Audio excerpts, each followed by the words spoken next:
সুয়োরানীর বুঝি মরণকাল এলো, তার কিছুই ভালো লাগছে না।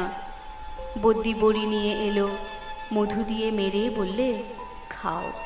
সে ঠেলে ফেলে দিলে। রাজার কানে খবর গেল। রাজা তাড়াতাড়ি সভা ছেড়ে এলো। পাশে বসে জিজ্ঞাসা করলে, তোমার কি হয়েছে, কি চাই?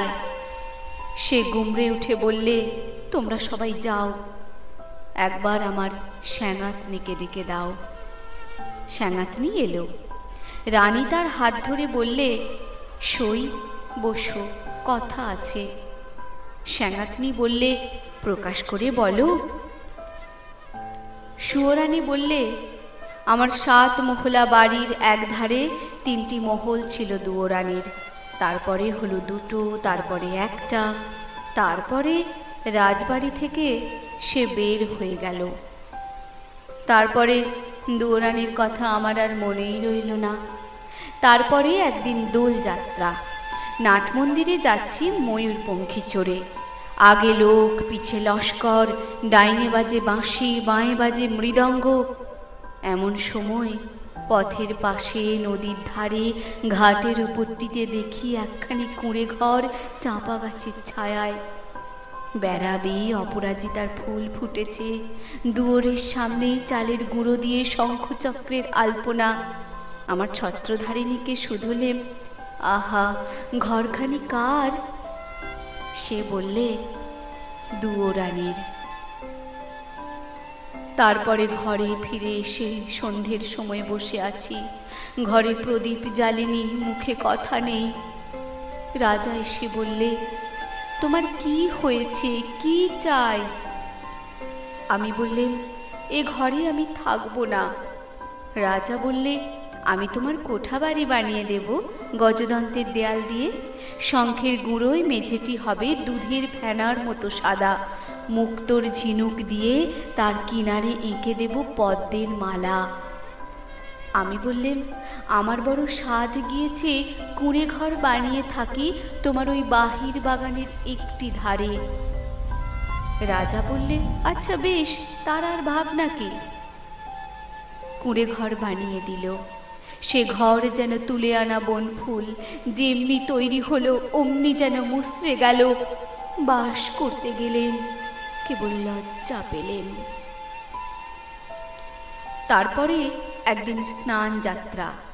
নদীতে নাইতে গেছি, সঙ্গে 107 জন সঙ্গিনী।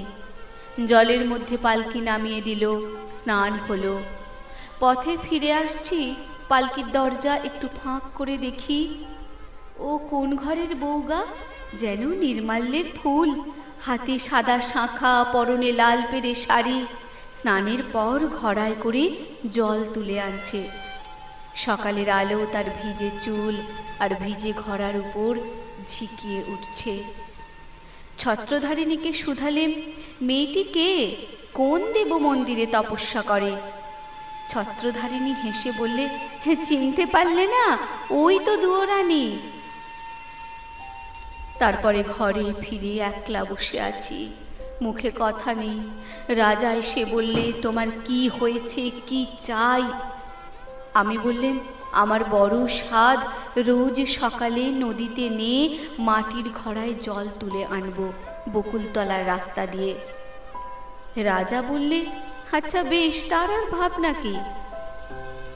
রাস্তায় রাস্তায় পাহারা বসল, লোকজন গেল সরে। সাদা শাঁখা পরলেম, লাল পেরে শাড়ি। নদীতে স্নান সেরে ঘড়ায় করে জল তুলে আনলেম। দুয়ারের কাছে এসে মনের দুঃখে ঘড়া আছড়ে ভাঙলেম।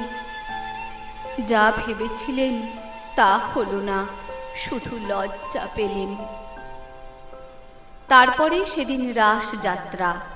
মধুবনে জ্যোৎস্না রাতে তাঁবু পড়ল, সমস্ত রাত নাচ হলো, গান হলো। পরদিন সকালে হাতির উপর হাওদা চড়ল। পর্দার আড়ালে বসে ঘরে ফিরছি, এমন সময় দেখি বনের পথ দিয়ে কে চলেছে। তার নবীন বয়স, চূড়ায় তার বনফুলের মালা, হাতে তার ডালি, তাতে শালুক ফুল, বনের ফল, ক্ষেতের শাক। ছত্রধারিণীকে শুধলেম, কোন ভাগ্যবতীর ছেলে পথ আলো করেছে? ছত্রধারিণী বললে, জানো না, ওই তো দুয়োরানির ছেলে, ওর মার জন্য নিয়ে চলেছে শালুক ফুল, বনের ফল, ক্ষেতের শাক। তারপরে ঘরে ফিরে একলা বসে আছি, মুখে কথা নেই। রাজা এসে বললে, তোমার কি হয়েছে, কি চাই? আমি বললেম, আমার বড় স্বাদ, রোজ খাবো শালুক ফুল, বনের ফল, ক্ষেতের শাক, আমার ছেলে নিজের হাতে তুলে আনবে। রাজা বললে, আচ্ছা বেশ, তার আর ভাবনা কি। সোনার পালঙ্কে বসে আছি, ছেলে ডালি নিয়ে এলো, তার সর্বাঙ্গে ঘাম, মুখের রাগ, ডালি পড়ে রইল। লজ্জা পেলেম।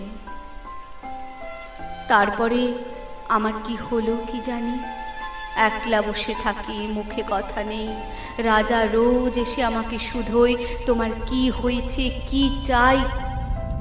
সুয়োরানী হয়েও যে কি চাই সে কথা লজ্জায় কাউকে বলতে পারিনে। তাই তোমাকে ডেকেছি স্যাঙাতনি, আমার শেষ কথাটা বলি তোমার কানে। ওই দুয়োরানীর দুঃখ আমি চাই। স্যাঙাতনি গালে হাত দিয়ে বলল, কেন বলো তো? সুয়োরানী বললে, ওর ওই বাঁশির বাঁশিতে সুর বাজল, কিন্তু আমার সোনার বাঁশি কেবল বয়েই বেড়ালেম, আগলে বেড়ালেম, বাজাতে পারলেম না।